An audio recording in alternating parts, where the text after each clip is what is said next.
It's time now for some real education. The statue known as Venus Callipyge, or Aphrodite Callipygios, is literally named Venus of the Beautiful Butt. The ancient Roman marble statue, most likely a copy of an older Greek original, depicts a partially draped woman raising her garment to uncover her hips and buttocks and looking over her own shoulder, fully engaged in the act of watching her own watchers. The marble statue that survives today dates from the late 1st century BC. The lost Greek original is thought to have been bronze and to have been executed around 300 BC. Yeah, go to the picture, Mike. We can skip the first. There's a classic example of Venus Callipyge. Go to the next one, which is a little bit more modest. She's in the process now of beginning to lift the dress, and she literally does mean Venus of the beautiful buttocks. That's right.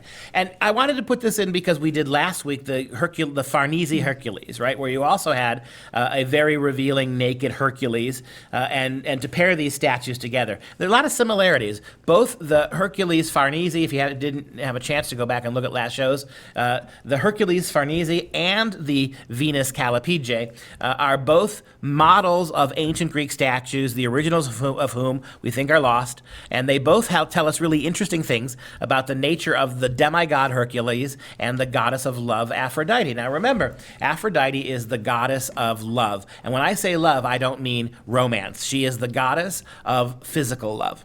So the idea that in this particular image, right, notice what she's doing. She is looking at herself. She can't help checking herself out because, after all, she is the physical embodiment of sexual allure. Go back to the previous image here. And here, she is doing the same thing. She is watching herself while watching you watch her. You may remember the story of Diana in Greek mythology. Diana, of course, was the goddess of chastity. She was the exact opposite of who Venus, and particularly Venus Callipyge, was. And so Diana, there's a great story while she was bathing with her nymphs. The hunter Actaeon happened to be hiding behind a tree and watching her. He had happened to accidentally stumble upon this party of bathing nymphs, and he actually saw the goddess of chastity naked, which is the exact opposite of being watched by Venus. Venus is watching herself, the god of sex, and she is watching you watch her. She's her own voyeur. She's her own sex object. She self-objectifies and then objectifies you for watching her. It is the definition of what this kind of narcissistic romantic sexual love is. Meanwhile, you had Diana, the goddess of chastity, who, when she realized she was being watched while she bathed naked, and her nymphs, by Actaeon, the hunter, she literally sent her hounds after Actaeon. They hunted him down and they tore him to pieces.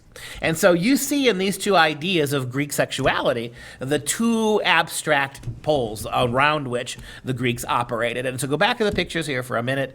It's a funny thing to contemplate in our world that the Greeks actually had a statue that was called Venus Callipyge, or Callipygios, the idea Aphrodite of the beautiful butt.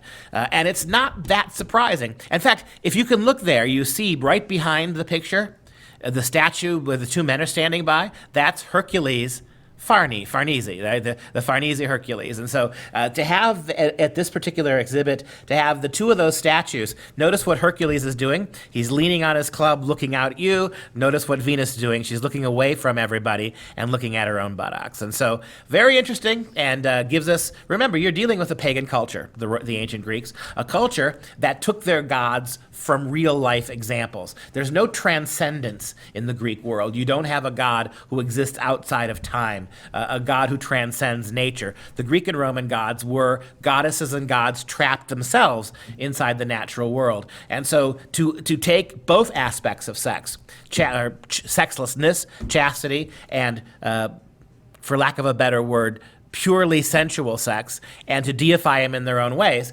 it's shocking until you realize that for every Venus Callipyge, there is a Diana statue as well. So something to think about.